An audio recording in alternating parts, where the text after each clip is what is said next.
Hello again, everyone, and welcome back to Reddit Aliens. I'm John, and as always, thank you so much for being here. Good topic, let's do it. What's the most terrifying thing you have seen in the woods?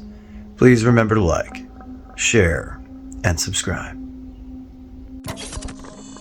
For me, being in the woods about every day, right next to a church cemetery and an old people's living apartment, I go through there when my mom is at work, and sometimes I'll go through to the cemetery since there is a pathway to it.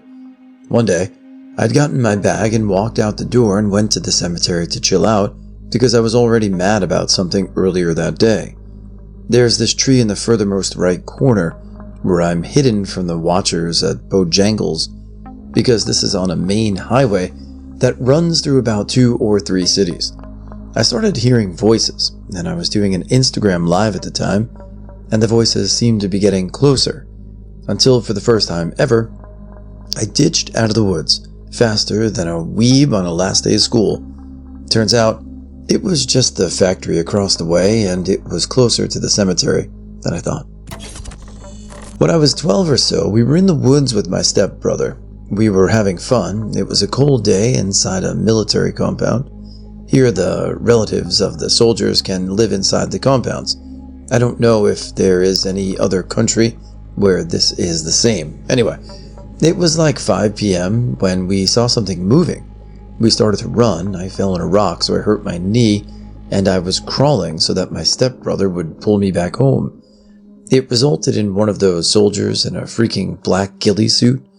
When we asked my father if there was any black ghillie suit that was used in real-life operations, he said no. He responded to us saying that this was a ghost story, told to new soldiers on the base. You can guess who didn't go back to that effing forest. Was hiking once with a couple of friends at night around 3 a.m. It was in an area that wasn't public woods, just in the middle of nowhere. It was by a lake. We pulled up in my car to a long gravel road big enough for one car, and that's it. Big ditches on both sides full of water. We start to walk around and we see a light on in the distance. Shouldn't be any houses anywhere near. Woods should have been empty, so we decided to head toward it. We walk for about 30 minutes and start seeing bed sheets or just big squares of fabric. They were hanging from trees by ropes, appearing randomly and very dirty. Odd, but they seem to lead toward the light, and we head forward. We get to the top of a hill. There's a circle of sheets hanging around the top of the hill. In the middle was a chair, a machete, a knife, an ice pick. We're getting a little creeped out, so we grab the weapons and decide to head back. The light was still far away, seemed like it never got closer actually. We swear we could hear footsteps behind us. I was in the back. We hear in the distance some water splashing like a big rock was falling in. Like the big, deep splash you would hear. We keep stopping to check around us with our phone flashlights, trying to hear where the splash noises were coming from, if the footsteps we heard would stop. We get about 5 minutes away from my car. We hear footsteps. We stop and just listen. A few seconds pass and the splash noise happens right next to us. I looked and the water was not moving. Nothing fell in. We didn't know what made the noise, but we started sprinting back to the car. The light disappeared, we got to the car, and I floored it backwards down the road and couldn't turn around due to the ditches on both sides. We kept all the weapons, and I don't know what the sheets were, what made the water sound, what happened right next to us, or what the light was and how it disappeared. And we never got closer to it after 30 minutes of walking. Oh well, we lived. My dad and I had to stop and use the bathroom near my great-great-grandma's house in McKee, Kentucky. There wasn't a gas station or anything around, and we couldn't turn back, so we pulled over and went into this creek bed by a stream that was down a trail. As soon as I was finished, I walked down the trail a little bit and got hit with this awful smell. I looked down and there was a half-decomposed dog by a tree. I screamed and ran back to the car. I can never get that out of my head. I went backpacking a lot in West Texas when I was young. One morning I got up to pee and walked up a dry creek bed away from camp. I was watching my feet on the rocks in the early morning light and heard movement behind me. I turned to see a bobcat kitten in a creek bed. I immediately went on high alert because the mom had to be somewhere, and she would not hesitate to kill me. I slowly looked around and found the mom 30 yards away in the trees. I started backing away from the kitten. Mom was watching intently, and I tripped over something. By the time I got up again, they were gone. That's the closest that I've come to dying at the hands of an animal, except for snakes.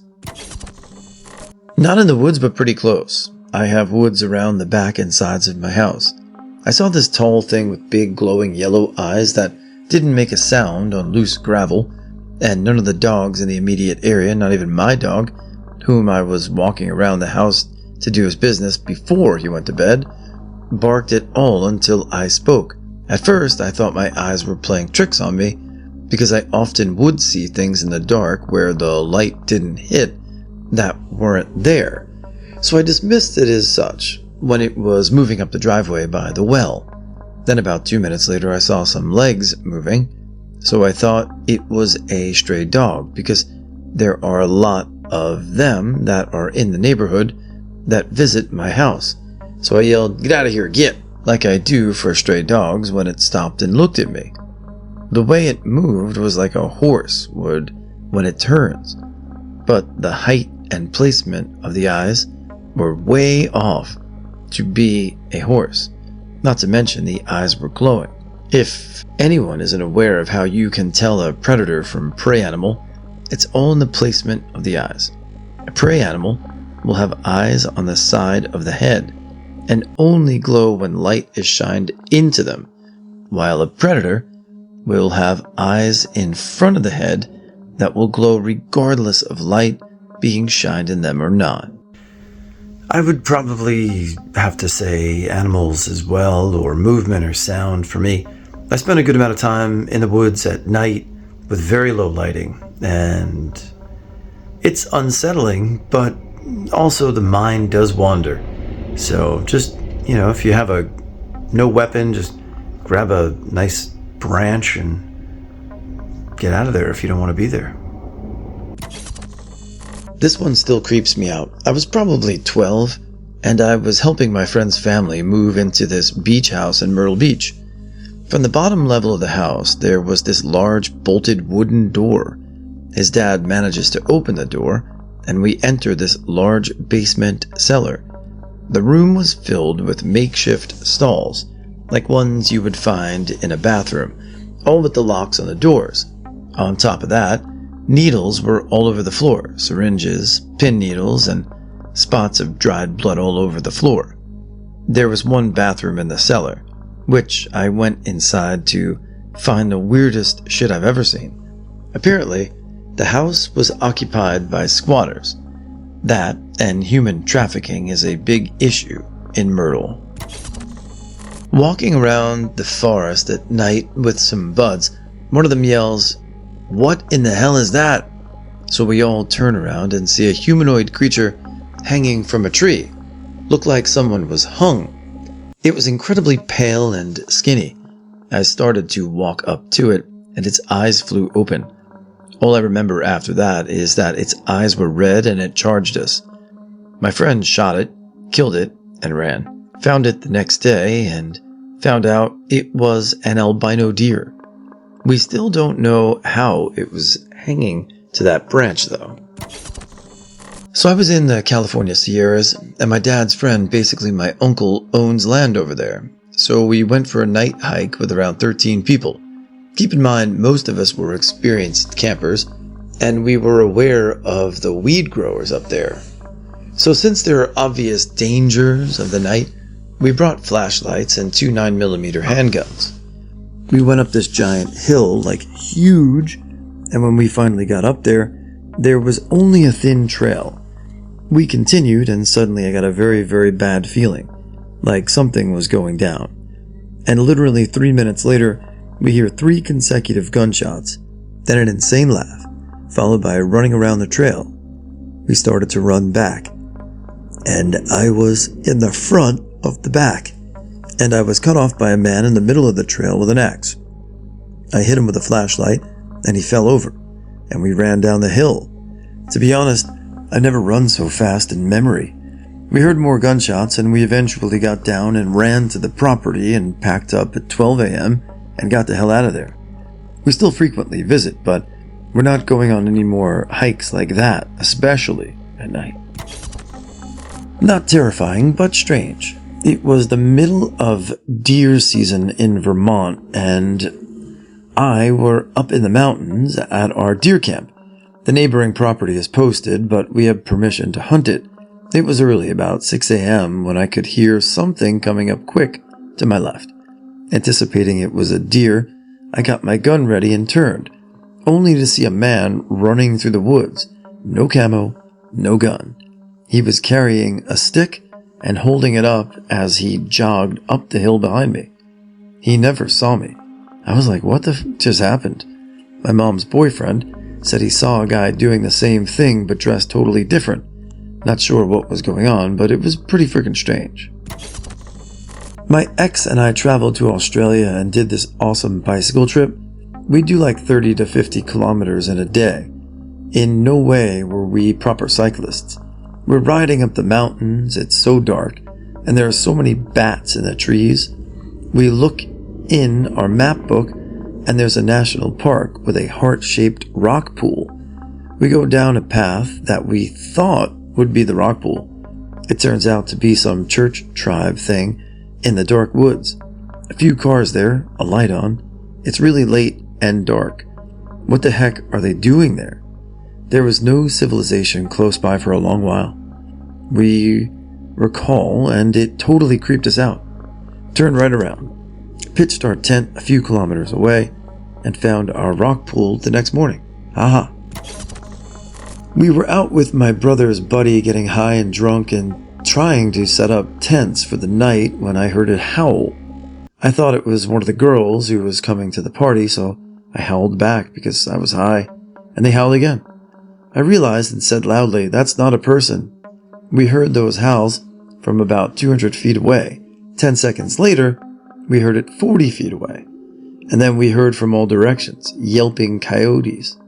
We all sobered up in 10 seconds, and we all yelled, "Run!" I didn't know which tent to get to, so I saw one of my bro's friends, we'll call him Jerry, who dove into his tent. So as I ran to him, I just screamed, "Jerry, close the f***ing tent!" His brother, let's call him Joey, rammed into my back and pushed a tent on its effing side, while by then, it was closed and the coyotes were in our sight. So me, Jerry, and Connor were in a sideways tent, trying not to be sniffed out and possibly ripped up. It was 10:45 p.m. We waited till effing 6 a.m. to get out of the tent and see that the burgers, hot dogs, and respective buns were all gone, and there were only scraps, along with piss on one of the tents. Being in a tent made for one with 3 people, scared and claustrophobic with it being hot as F, was literally torture. So yeah, that's the scariest thing I saw and was part of in the woods. I was taking a walk with my cousins. We went off trail and found an old house, probably from the 1800s era, that was, at this stage, nothing but the remains of 4 walls. We went inside it and found a ton of bones. The bones themselves were old, but they were placed really carefully on the tops of broken walls. Some of the bones were tied to string and attached to branches and hung down into the house. In particular, a deer skull was just sitting on a pile of fallen bricks. It was freshly placed, too, because all the bricks were covered in moss. But the skull had none, so it wasn't there for too long, as the moss hadn't grown on it. And it actually looked clean, too, despite the fact that the deer it belonged to was well dead. So yeah, someone had placed all these bones here in the middle of the forest in an old broken down house and even tied some of them to branches. A little creepy, right? When I was 15, I ended up skipping church because I was going through my parents' phase, and because I had nowhere to go, I just walked around in the woods beside my church. And I first found an open tent, which of course I had to investigate, because I was a numb kid, and all I found was a wet sleeping bag. It had rained the night before, and when I thought a bunch of bones, which I of course thought were human bones, so of course instead of calling the cops, I got one of my mates to come and take a look with me. As it turned out that they were animal bones, way too small to be human bones, and I and my friend came to the conclusion that they were probably carcasses eaten by the coyotes that live near. I went to a wilderness camp in Idaho when I was 17. We would drive vans to carry supplies like food, first aid, and miscellaneous items. We had set up camp in this clearing between a creek and the hillside. There were 2 backpacks left in the van, so I offered to go get them. The van was maybe 300 yards away.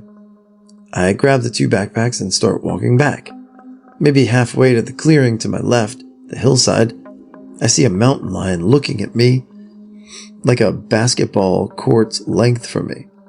If you don't know Idaho, there's nothing but sagebrush.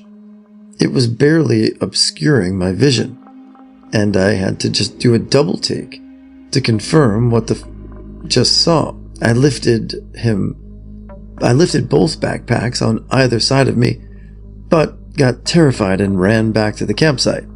If I had to guess, it was probably just as scared of me as I was of it, but it's still the scariest thing I've ever experienced. Another story, while I was in Idaho, the land was a massive cattle grazing area. One morning at our main campsite, the herd moved through our tent area, woke us all up. The newest kid, like a breeze, could knock it over.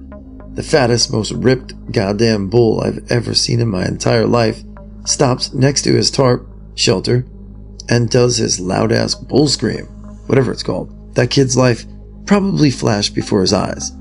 I was horrified, and I was watching this from like 100 feet away. I and my friends were out camping. It started to rain, so a few of us went to the river that was a few minutes from our campsite. There were stories of a man who was pretty much evil Superman. He would help some kids out, but others he would take. On our way to the river, we saw a man just standing by the river. We decided not to bother him, and so we went further up the river to avoid him. When we came out of the trees, there's another man, or the same man. This time, he was looking straight at us. We heard this deep, creepy chuckling. We all just ran back to the campsite and packed everything and left.